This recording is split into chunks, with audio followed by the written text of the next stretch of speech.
Welcome to KL TV. Gurudatta. ఓం నమ శివాయ. శ్రీమాత్రే నమ. Welcome to our channel. మనము జ్ఞాన సముపార్జనలో భాగంగా వీడియోస్ చేసుకొని మన ఛానల్లో పోస్ట్ చేసుకోవడం జరుగుతుంది. ఆ దత్తప్రభు దయ వల్ల. అలాగే జ్ఞాన సముపార్జన చేసుకోవడం కోసం మన జన్మ ముందుకు తీసుకుల కోసమే ఈ జన్మ తీసుకున్నాము. దాని గురించి మనం ఇప్పుడు మాట్లాడుకుందాము. ఈరోజు టాపిక్ ఏమిటంటే యమధర్మరాజు తెలిపిన జ్ఞానము. యమధర్మరాజు ఈ ఫస్ట్ వీడియోలో మనం చెప్పుకోబోతున్నాము. అతిథి మర్యాదల గురించి ఏం చెప్పాడో క్లియర్గా తెలుసుకొని మనం కూడా పాటించే ప్రయత్నం చేద్దాము. ఇప్పుడు వీడియోలోకి వెళ్దామండి. యమధర్మరాజు వారి సభలకు వెళ్ళినప్పుడు వారి మంత్రులు వారితో అప్పుడు వచ్చిన తర్వాత చెప్పిన విషయము. యమధర్మరాజా, నచికేతుడు వచ్చి మీరు వెళ్ళినప్పుడు యముని భవనంలో 3 రోజులు మీ గురించి వేచి ఉన్నారు. ఆ తర్వాతనే యమధర్మరాజు వచ్చారు. అప్పుడు ఆయన మంత్రులు నచికేతుడు వచ్చి ఉండడం గురించి చెప్పారు. అప్పుడు యమధర్మరాజు, బ్రాహ్మణుడు ఒకడు అతిథిగా వచ్చినప్పుడు అగ్నిలాగానే ప్రవేశిస్తాడు. సజ్జనులు నీళ్లు మొదలైనవి ఇచ్చి ఉపచారించి అతని శాంతింపజేస్తారు. యమధర్మరాజు ఆ బాలునికి నీళ్లు ఇవ్వు మొదలైన ఇవ్వు అనని యమధర్మరాజు మంత్రులకి చెప్పారు. అతిథులు పూజనీయులు. ఆ సమయంలో అతని భగవంతుడు స్వరూపమే. ఆ స్థితిలో అతను స్తుతింపదగినవాడు అంటున్నారు యమధర్మరాజు. ఆయన చెప్పినట్టు అతిథిని ఉపచారించడం వల్ల సనాతన ధర్మంలో ఒక కాలంలో ఆరాధనగా పరిగణించబడింది. దాని ముఖ్యత్వాన్ని మంత్రులు యమధర్మరాజుకి చెప్పారు. ఎవరింట్లో ఒక పవిత్రుడు బ్రాహ్మణుడు అంటే ఇప్పుడు చూసే బ్రాహ్మణులు కాదండి, బ్రాహ్మణ్యం పాటించే వాళ్ళే బ్రాహ్మణులు. అది అర్థం చేసుకోండి. బ్రాహ్మణులు వస్తే వేరే అర్థం చేసుకోకండి. బ్రాహ్మణ్యం పద్ధతులు పాటించేవారే బ్రాహ్మణులు. కులంతో సంబంధంలో లేరు. కులంతో సంబంధం లేదు. బ్రాహ్మణ్యం అన్నది ఒక పద్ధతి. ఎవరి ఇంట్లో ఒక పవిత్రుడు బ్రాహ్మణుడు నిరాహారిగా ఉండడం తటస్థిస్తుందో అల్పబుద్ధి గల ఆ గృహస్థులు పిసినారితనంతో ఆ గృహస్థులు ఆకాశానికి ఆశలు వాళ్ళై నశిస్తాయి. తాము చేసిన పుణ్యఫలము మధుర భాషణ వల్ల పుణ్యఫలము రాగాల మధుర భాషణ వల్ల కలిగిన పుణ్యఫలము యాగాలు ఆరాధన ఫలం వంటి సత్కర్మ వలన లభించే ఫలం వల్ల అన్నీ కోల్పోతాడు అతను. ఆ ఇంట్లో నిరాహారిగా అతిథిగా ఉన్నప్పుడు అతని పుత్రులు కూడా పశు సంపద అంతా నశించిపోతుంది. పవిత్రుడైన వ్యక్తి ఇంటికి వచ్చినప్పుడు అతనికి ఉపచార్యాలు చేయడం మన కర్తవ్యం చేయడము అని తెలుపుతున్నాడు. పవిత్రమైన వ్యక్తి మన ఇంటికి వచ్చినప్పుడు అతనికి ఉపచార్యాలు చేయడం మన కర్తవ్యం అని తెలుపుతున్నాడు ధర్మరాజు. ఉపచరించకపోతే సర్వ సంపదలు నశిస్తాయి. అదే సమయంలో ఉపచరించి వారి మనస్ఫూర్తి అయిన ఆశీస్సులు పొందితే సకలు సంపదలు చేకూరుతాయని యమధర్మరాజుకి వారి మంత్రులు తెలియజేస్తున్నారు.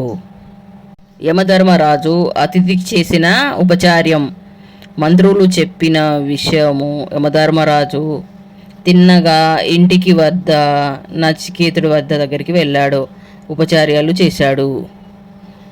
ఆరాధనీయుడా అతిథి, నమస్కరింపదగ్గ నువ్వు నిరాహారిగా నా ఇంట్లో 3 రాత్రులు గడిపావు.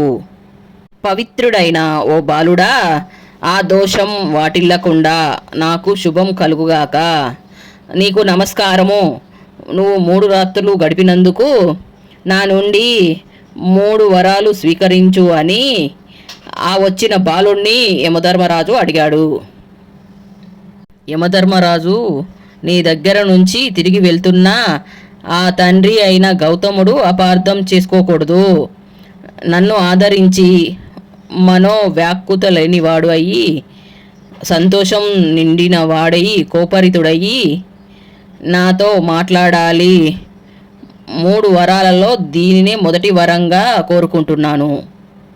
యముణ్ణి కలుసుకొని తిరిగి వస్తున్నా దెయ్యం కాదు, నా కుమారుడే అని గ్రహించాలి. తాము ఒక తప్పు చేశాను అని గోపించిన ఆయన ఆ కోపాన్ని వదులుకోవాలి.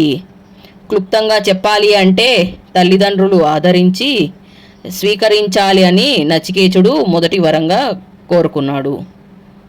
అరుని కుమారుడు నీ తండ్రి అయిన ఉత్తాలకుడు నిన్ను చూసినప్పుడు మునుపు మాదిరిగానే నీ పట్ల ప్రవర్తిస్తాడు.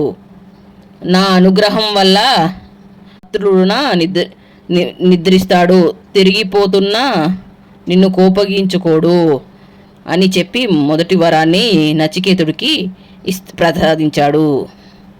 స్వర్గంలో కించిత్ కూడా భయం ఉండదు. ముచ్చు దేవత 2వ వరం కోరుకో అన్నప్పుడు క్లియర్గా ఎక్స్ప్లెయిన్ చేస్తూ ఉన్నాడు. దాని గురించి మనం తెలుసుకుందాము. స్వర్గంలో కించిత్తు కూడా భయం ఉండదు. ముచ్చు దేవత అయినా నువ్వు కూడా లేవు. అక్కడు ఎవరు వృద్ధాప్యము భయపడడు. వాళ్ళకి ఆకలి దప్పులు 2 ఉండవు. వాళ్ళు శోకరతులై ఆనందంతో మునిగై ఉంటారు. యమధర్మరాజా, స్వర్గంలో జీవించేవారు అమరత్వాన్ని సంతరించుకుంటారు. అక్కడికి తీసుకెళ్ళడానికి యాగం గురించి మీకు తెలుసు కదా. శ్రద్ధావంతుడైన నాకు ఆ యాగం గురించి నాకు తెలియజేయి. దీని గురించి 2వ వరంగా కోరుకుంటున్నాను. మనిషికి సుఖభోగాల యొక్క ఉన్న అనురక్తికి అంతం లేదు.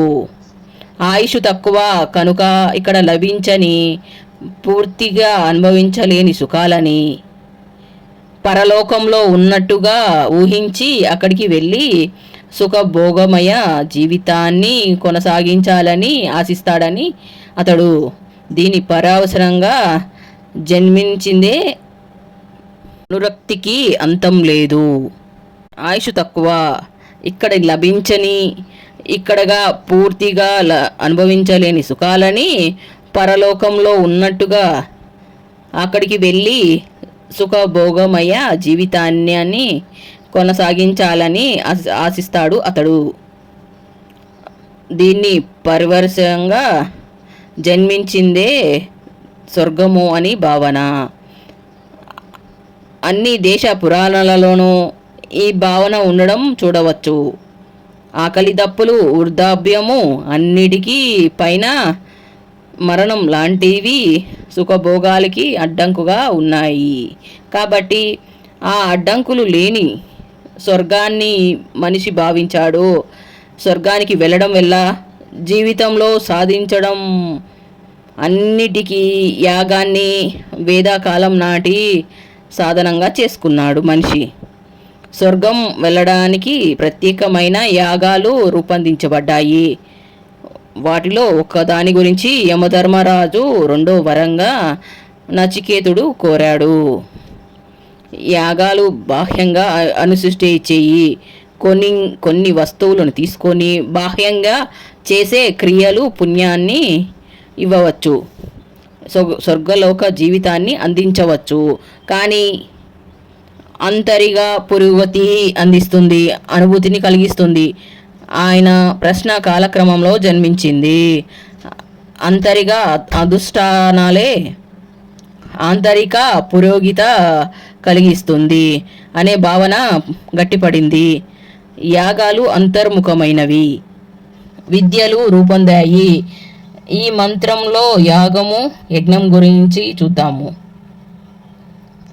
ఓ నచికేత, స్వర్గానికి తీసుకెళ్లే యాగం గురించి అడిగావు. అది నాకు తెలుసు, నీకు చెబుతాను. సావధానంగా విను. నువ్వు స్వర్గాన్ని అందించేది, ప్రపంచానికి ఆధారమైనది అయినా ఆ అగ్ని హృదయ గృహలో ఉన్నది. బాహ్య క్రియ యోగం చేస్తున్నప్పుడు స్వర్గాన్ని ఇచ్చే అదే యాగం ఆంతరిక యాగ్నిగా, ఆత్మ యజ్ఞంగా ఉపాసిస్తున్నాను, అనుసరిస్తున్నప్పుడు ప్రపంచానికి ఆధారమైన భగవంతుణ్ణి పొందడానికైనా ఒక సాధన అవుతుంది. ఆధ్యాత్మిక విషయంలో పురోగతించే కొన్ని ఉపనిషత్తుల అంతరాజ్ఞంలో పదార్థాలు తెలుస్తాయని సావధానంగా విను అని యమధర్మరాజు సూచిస్తున్నాడు. ఆ అగ్ని గృహ అని అంటున్నాడు యమధర్మరాజు. ఇదే నచికేత విద్య. కురుగృహలో ఉన్న బుద్ధిని జాగృతం చేయడానికైనా ఒక సాధనగా ఇది ఉండాలి. ఆధ్యాత్మిక సత్యాలను, భగవంతుని గురించి సత్యాలను గురించి బుద్ధి జాగృతి చెంది ఉండాలి. ఆ భావనను పలుచోట్ల బలపరచవచ్చు అని. స్వర్గాన్ని పొందడానికైన మార్గము గృహలో నచికేతుడు విద్య చూపించిన యమధర్మరాజు బాహ్యంలో దాన్ని యాగంగా నిర్వర్తించడానికి పద్ధతులు చెబుతున్నాడు. ఆదిలో ఉద్భవించిన యమధర్మరాజు నచికేతుడు చెప్పాడు. ఆ యాగానికి ఎటువంటి ఇటుకలు కావాలో, ఎన్ని కావాలో, ఏ విధంగా యాగగుండాన్ని నియమించాలో అంత విఫలంగా ఉపదేశించాడు. యమధర్మరాజు చెప్పిన విషయాలు నచికేతుడు అట్లే తిరిగి ఒప్పజెప్పాడు. నచికేతుడు వాటిని అర్థం చేసుకొని చూసి సంతోషించిన యమధర్మరాజు మళ్ళీ ఇలా చెప్పాడు. నచికేతుడు జవాబులో ప్రీతి చెందినవాడు అయ్యి, మహాత్ముడు అయిన యమధర్మరాజు, నీకు ఇంకొక వరం ఇస్తాను. ఈ యాగము నీ పేరున ప్రతిష్టమైతుంది. ఇంకా ఎన్నో రంగులు గల ఈ మాలను తీసుకో అని చెప్పాడు. చక్కని ప్రతిభ గల విద్యార్థి పట్ల ఉపాధ్యాయుడికి, అర్హత గల శిష్యుడి గల ఈ రూపం ఏర్పడే సద్భావన వంటి సందర్భంలో యమధర్మరాజు చెప్పిన మాటలు ఇవి. కోరిన వరాన్ని ప్రసాదించి ఇంకా 2 వరాలు ఎక్కువ ఇచ్చాడు ఆయన. ఏ యాగం ద్వారా స్వర్గాన్ని ప్రాప్తించుకోవచ్చో అది నచికేత యాగంగా పేర్కొనబడింది. మొదటి వరము. రెండవ వరము అందమైన రత్నాల హారము. ఆ రత్నాల హారము పలు రకాల యాగాల గురించి జ్ఞానాన్ని అందిస్తుంది. నచికేత యాగాన్ని 3 సార్లు చేసిన వారు ముగ్గురిని ఆశ్రయించి 3 విధాలను నిర్వహించినప్పుడు జనన మరణాలను అతిక్రమిస్తాడు. బ్రహ్మ నుంచి ఉద్భవించిన వాడు ఆరాధనీయుడు. భగవంతుణ్ణి తెలుసుకొని అనుభూతిని అతడు పరమశాంతిని పొందుతాడు. నచికేతుడు రెండవ వరం స్వర్గానికి వెళ్ళే మార్గం గురించి ఉన్నది. ఆ మార్గము నచికేతుడు యాగము. ఆ బాహ్యమైన యాగాన్ని కొన్ని నియమాలను పాటించి నిర్వర్తిస్తే అదే ఒక ఆంతరికమైన సాధనగా, ఒక విద్యగా భగవంతుడి మార్గంలో చేస్తుంది అని తెలియజేశాడు. నియమాలేంటి? 1, గురువుని ఆశ్రయించడం. తల్లి, తండ్రి, గురువు, ఈ ముగ్గురు చేసే మార్గంలో, వీళ్ళు ముగ్గురు చెప్పే మార్గంలో వెళ్ళాలి. తల్లి వాత్సల్యం. లౌకిక విషయంలో తండ్రి సూచనలు. ఆంతరిక జీవితంలో అర్హుడైన గురువు మార్గదర్శుడు. ఈ 3 తగిన తరుణంలో లభించిన వ్యక్తి అతని జీవితం విజయవంతంగా అవుతుంది. దీనిలో 1 లభించకపోయినా ఆ జీవితం పరిపూర్ణం కాదు. కనుక ఆ ముగ్గురి ఆశీర్వాదంతో జీవితము పరిపూర్ణమవుతుంది. సంతరించుకోవాలి. ఆ ముగ్గురు ఆశ్రయంతో భగవంతుణ్ణి తెలుసుకోవచ్చు. అంటే భగవంతుడు అంటే ఒకరు ఉన్నారు. ఆయన పొందడమే జీవిత లక్ష్యం. పొందడమే అతడికి తెలియవస్తుంది. దీనినే యమధర్మరాజుకి తెలియజెప్పారు. అలా తెలుసుకోవడం మాత్రం సరిపోదు, అనుభూతితో భగవంతుణ్ణి స్మృతించుకోవాలి, అనుభవించాలి. దీనిని అభ్యాసంతో చేయాలి. 3 అభ్యాసాలు అనే 3 అభ్యాసాలు 3 కర్మలు లేక 3 అభ్యాసాలు అని పతంజలి మహర్షి కూడా చెప్పారు. సొంత అవసరాలు తగ్గించుకోవడం, తన జీవితాన్ని ఇతరులకు ప్రయోజనకరంగా తీరులో జీవించడం తపస్సుగా పేర్కొనబడింది. మంచి గ్రంథాలు చదవడం, మంచి ఉపదేశాలు ఇతరులకు చెప్పడము, మంత్రజపం, ఆత్మ విచారణ ఇతరవి స్వాధ్యాయంగా పరిగణించబడతాయి.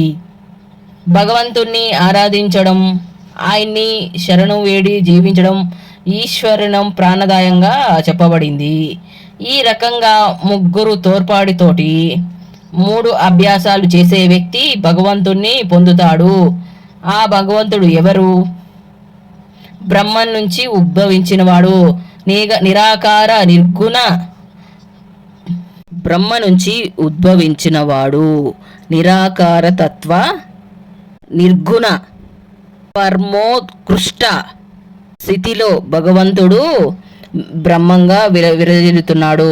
సాధారణ మానవులు అర్థం చేసుకో స్థితిలో ఫలానా రూపాలతోటి గుణాలతో స్థితిలో భగవంతుణ్ణి శివుడు, విష్ణువు, దేవి మొదలైన వివిధ నామాలను ఆపాదించుకున్నాడు. ఈ స్థితిలో ఉన్న భగవంతుడు మనిషి పొందుతున్నాడు.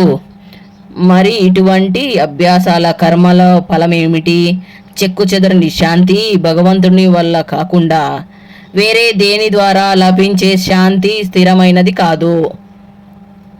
కొన్ని బాహ్య కారణాల ద్వారా కలిగే శాంతి ఆ కారణం తొలగిపోగానే కరువైపోతుంది. కానీ భగవంతుని పొందడం వల్ల లభించే శాంతి దేనివల్ల నశించదు. గత మంత్రంలో చెప్పిన 3 తెలుసుకొని ఎవరు నచికేత యాగాన్ని నిర్వర్తిస్తారో అతని శరీరం పతనం కాక మునిపే మృత్యువుని జయించి శోకాలను అతిథుడయి స్వర్గలోకంలో ఆనందిస్తాడు. నచికేత యాగాన్ని ఒక విద్యగా చేయమని చెప్పడం జరిగింది. కేవలం నచికేత యాగానం చేసినందున స్వర్గలోకానికి పోతాడు. 3 తెలుసుకొని నచికేత విద్యను తెలుసుకొని చేసేవాడు మరణాన్ని జయిస్తాడు. శరీరము పతనం కాక మునిపే అంటే జీవిస్తున్నప్పుడే మరణాన్ని జయించడం అంటే ఏమిటో శ్రీ శంకరులు చాలా అద్భుతంగా చెప్తున్నాడు. అతని అజ్ఞానం నుండి విరవడుతున్నాడు. రాగద్వేషాల వంటి అషట్ వర్గాల నుండి విడివడిన జీవిస్తాడు అంటున్నారు ఆయన. అజ్ఞానం, రాగం వాటి లోనై మనం చేసే ప్రతి చర్య మననము సంసారంలో పెనుగొన చేస్తుంది, మరుజన్మకు దారితీస్తుంది. కోరికలు ఉద్దేశాలు లేనివాడయ్యి జీవితము గడుపుతున్నప్పుడు జన్మరహితం కలగడం, మరణం జయించిన జీవితాన్ని గడుపుతున్నట్టే అవుతుంది. నచికేతునికి తెలిపిన నచికేత స్వర్గానికి తీసుకెళ్ళే ఈ యాగాన్ని గురించి దానిని నీకు తెలిపాను నీకు అని యమధర్మరాజు చెప్పాడు. ఈ యాగాన్ని జనులు నీ పేరునే పిలుస్తారు. ఇక 3వ వరాన్ని కోరుకో అని చెప్పాడు. ఈ వీడియోలో ఇంతే అండి. మళ్ళీ వచ్చే వీడియోలో దీనికి కొనసాగింపుగా ఉంటుంది. చాలా గోప్యమైన విషయాలు, చాలా పెద్ద విషయాలే ఉంటాయండి. ఎక్కడ స్కిప్ చేయకుండా పూర్తిగా చూడండి. అయ్యే చెప్పే విషయాల్లో మరణాంతరకరమైన జీవిస్తున్నాడా, ఏమైనా చేస్తున్నాడు అని అడుగుతూ ఉంటారు.